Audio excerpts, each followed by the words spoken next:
Kia ora, I'm David Chaston with 98.9, brought to you by interest.co.nz. This week get everything you need to know in 90 seconds at 9 o'clock with news the fading of confidence in the US is spreading, but trailing their international reputation demise. First up today, the widely watched Chicago Fed's National Activity Index for the US fell in January from an upwardly revised result for December, suggesting American economic growth decreased to below trend. The personal consumption and housing categories, along with the production sector, both retreated. And the Dallas Fed's regional factory survey fell sharply in January from a positive expansion in December to quite a negative contraction in this latest survey. New orders led the tariffs lower, while the company outlook index fell 24 points and the outlook uncertainty index surged to a 7-month high from nearly zero last month. There are some suddenly worried folks in the US oil patch, or as the Dallas Fed themselves noted, businesses are faltering under increasing uncertainty.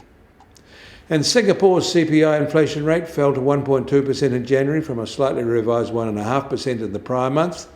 This was well below analysts' expectations of a 2.2% rise and is the lowest level in 4 years.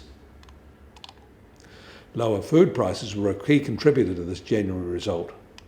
And locally, we should probably note that the annual maintenance of the Cook Strait power cable has been putting huge pressure on an already stretched power supply. There was a very wide divergence in pricing between the islands yesterday, very high in the South Island in the early afternoon, and a low residual notice was issued.